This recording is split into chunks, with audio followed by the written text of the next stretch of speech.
frente a un mismo trabajo y capacidades, los hombres tienen una mejor remuneración, por ejemplo. O sea, la idea es llegar a una igualdad y ver cómo rompemos como ciertas estructuras. Citizens of Latin America consists of Europeans, Africans, mestizos, and indigenous people, where not a single nation has a demographically homogeneous society. Because of that, providing equal citizenship and rights among these people became the biggest challenge this continent has faced. We can clearly see that the inhabitants of Latin America have struggled since the arrival of Columbus, European colonization process, installment of slavery, caudillo system, and so on. Inhabitants then began to dream about capturing freedom through independence to gain rights, but for some, things did not change. After independence, inhabitants were left to answer many questions. Should the Europeans, who were relatively dominant in the society, be in charge of moving the state? Even after the abolishment of slavery, should blacks be treated equally as others? Should women have rights outside the family? In this video, we will be focusing on comparing women's rights in the post-Columbus and the modern society.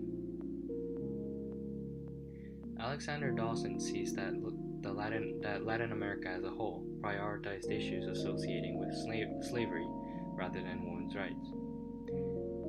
Nations in Latin America became concerned with women's rights later in the 20th century, whereas slavery was abolished in the 1880s. According to Susan Soklow, gender, race, and class function together. A woman's power depended on the position she had in the household. The wife of the head of the house had more power than an orphaned niece or a spinster aunt who lived under the same roof. Moreover, this was affected by where they lived. Cities or rural zones and the economy of the region too affected this. For example, elite women in 17th century Mexico lived lives of more opulence than elite women in poor regions like Santo Domingo. Spanish thinkers like Juan de la Sarda influenced how women were viewed.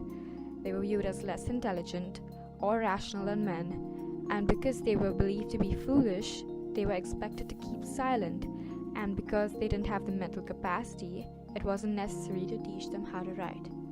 Moreover, the people believed that women couldn't resist temptations and were easily susceptible to evil.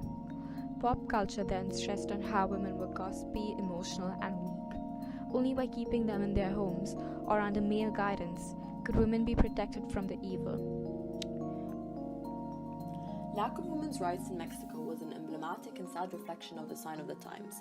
Author Donna Goodman shows a systematic enhancement of society's empathy for women's rights. Goodman correspondingly proves to readers how much women's rights have improved throughout the years in Latin America, specifically Mexico. She goes on to give examples of how women's rights have improved in Mexico. Literacy is 100% for women and men, and women are 65% of university graduates in Mexico. In the article, Goodman displays numerous evidences and facts with regards to how much women's rights have actually changed since the 1900s. Women in Mexico have won some important victories, such as implementing policy aimed at reducing sexual harassment of women in public. Other important measures include the granting of paternity leave, which will not only promote gender equality but will also aid in raising awareness of the need for men to participate in childcare. However, at the same time, there is an epidemic of rape and murder of young women. More than 600 women have been raped since 1993 in Ciudad Juarez. Domestic violence also claims the lives of 40 women a day in Mexico, but the law in 8 states does not consider domestic violence a crime, and 12 do not penalize rape in marriage.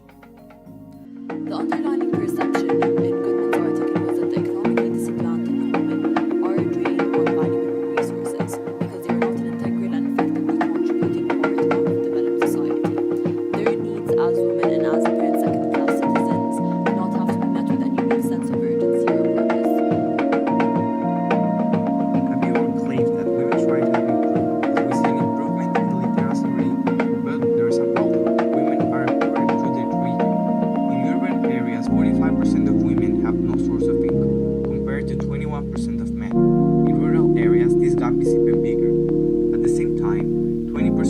households are headed by women who earn less than men for the same kind of job.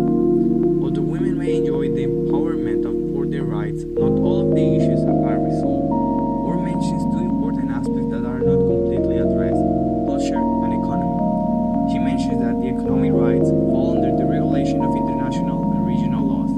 The following points are the most important: the right to work in satisfactory conditions, equal remuneration regardless of gender, the right to form unions and to go on strike without the interference of their working conditions, the right for social security and social insurance, and freedom from economic exploitation. You may wonder, how are these rights guaranteed? It's certainly not an act of faith. Let's take a closer look to Mexico. According to Brickner, recognition of gender equity is primarily dependent on feminist activism and union leadership. Women's efforts to transform their unions into spaces that reflect and advocate for gender equity rights are critical to strengthening democratic citizenships in Mexico. The Mexican case that Brickner describes, they do so by getting involved in working unions to regulate the rights they are entitled as citizens and as workers. Let's remember for a brief moment what all Latin American countries have tried to achieve: peace. However, what is peace? We probably understand it as the lack of wars or violence between groups, or probably a freedom of disturbance. Well, Centeno proposes a new definition that goes beyond war or problems. He extends the definition to the ambit of equity in human rights between people, including women. The only way to achieve this new concept of peace is by creating agreements between men and women and educating society so that women can develop as a responsible and autonomous being who enjoy the same rights that men.